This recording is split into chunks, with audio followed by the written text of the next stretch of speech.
From the Convergence Studio in the School of Communication, this is Loyola News Chicago. Hello, and welcome to Loyola News Chicago. I'm Roberta Englund. And I'm Angie Frazier. Here's the news. Gang violence is rising in Rogers Park. According to a police audit from February, this gang violence is not always over money. Disputes are usually over respect. The audit also shows that Rogers Park has 17 gang factions and 249 active gang members. There have been 16 shootings in Rogers Park since the beginning of the year. At this same time last year, there had only been 5 shootings in the area. Police are working together to take guns off the streets throughout the city. Some officers have recently caught several suspects with weapons in Rogers Park and prevented potential shootings. Good news for students looking for a place to stay in Rogers Park. Rent prices are falling in the area, making the cost less than many Chicago neighborhoods. A new market survey shows rent has dropped 18% in Rogers Park, which is now the 3rd least expensive neighborhood in the city. But on the downside, rent increased 6% in nearby Edgewater. Class registration can be a pain for many students, but this semester's process is proving to be extra challenging. We sent reporter Danielle Gallion to uncover the glitches. Registration, it happens every semester, but for some reason this semester has been a little bit more hectic than usual. We asked Loyola students what some of their problems were. There's always the issue of the locus not even working. I know when I studied abroad I had to do it 12 hours ahead of time or something, and the internet kept going out. All the ones that I really needed for my major were full, so I had to basically just take a bunch of core classes, and it kind of pushes you back to where you're taking all your major classes for your major your senior year. I tried to enroll in a class that was open. It had I think it was 30 seats left, and it wouldn't let me enroll in it. Major classes filling up, classes not even being available. What's next? Danielle Gallion, Loyola News Chicago. Students can keep an eye out for any open classes throughout the summer months, since official registration doesn't end till early September. Doctors now have a better way to identify depression in teens. Researchers from Northwestern School of Medicine have developed a blood test that can detect depression. That's important because depression puts teens at risk for other health dangers such as substance abuse and suicide. Loyola's Wellness Center provides online mental health screenings for depression, and students can make appointments to meet with mental health professionals. Faith and cultures around the world collide at Loyola. That's a fact. But it is all possible because of Loyola's strong interfaith community, which brings together Catholics, Jews, Muslims, and other faiths. That was evident at their event on Wednesday. Students could make rosaries, create Tibetan flags, and could even get a henna tattoo, as well as try foods from all cultures involved. The students we talked to are happy the university sponsors these events and say it speaks volumes to how supportive the Loyola community is. It's amazing that Loyola embraces something like this because this is one place that I've felt comfortable in order to not only express myself, but have the opportunity to learn about other cultures and other faith-based. There are 5 major religions represented in the interfaith community. The organizations are always looking for new members and to add new organizations as well. Last week, we told you about the Sand Mandala being built in anticipation of the Dalai Lama's arrival. Lama Nawang Chugchug has been working on the mandala for a week. We first showed you footage from the day after he started. This is what it looked like when we visited just a week ago. And this is what it looked like as it was being completed this week. You can see the finished product in the Norville Center through April 25th.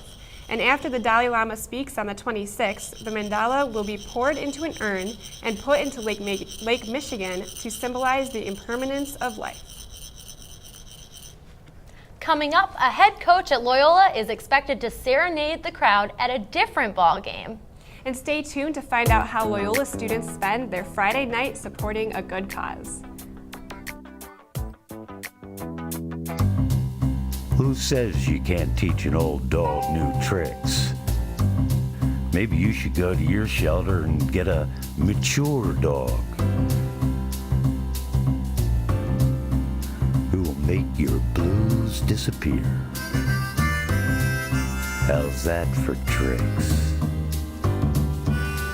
I got picked. Wow.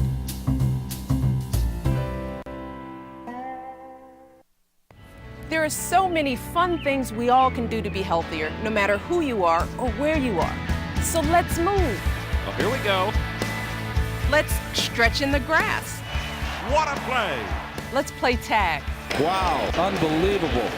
Let's jump up and down. Oh, what a way to finish it. And most of all, let's eat better so that we have the energy we need to play an hour a day, every day.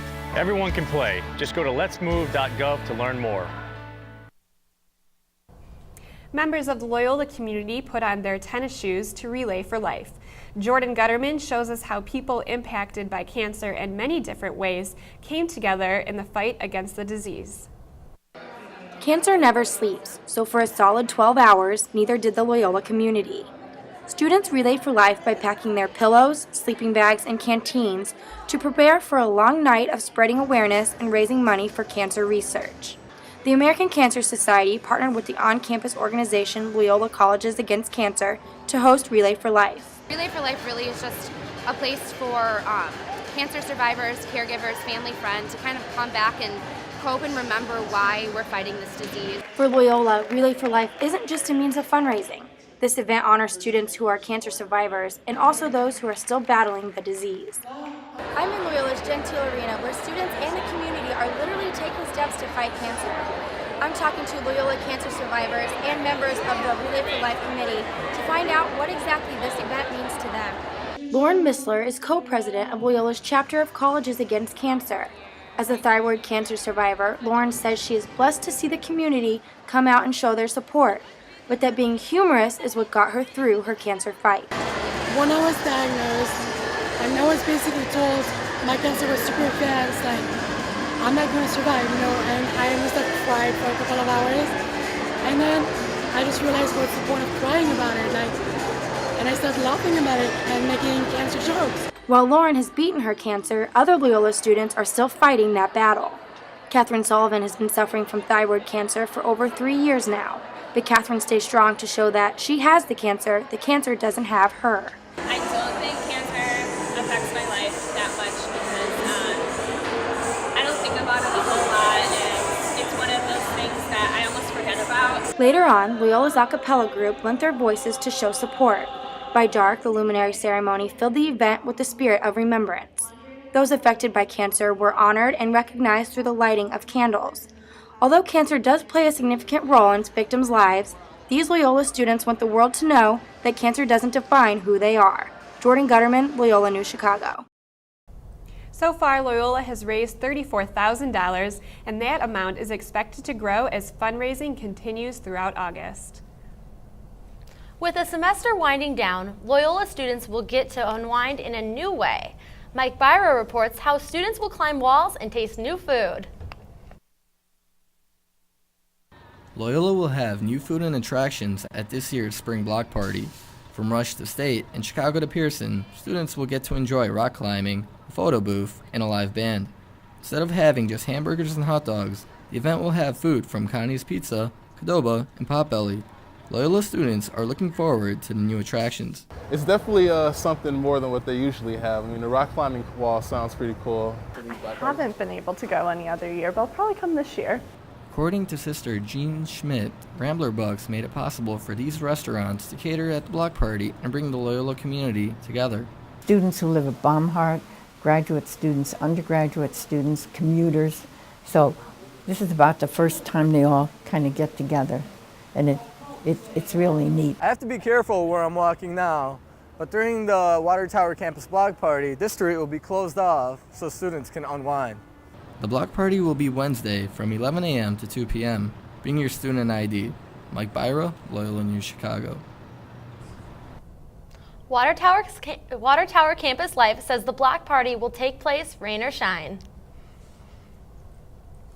Loyola men's basketball coach Porter Moser is bringing his singing voice to Wrigley Field. Moser will sing Take Me Out to the Ball game during the 7th inning stretch at the Cubs game Tuesday night, when the Cubs play the St. Louis Cardinals.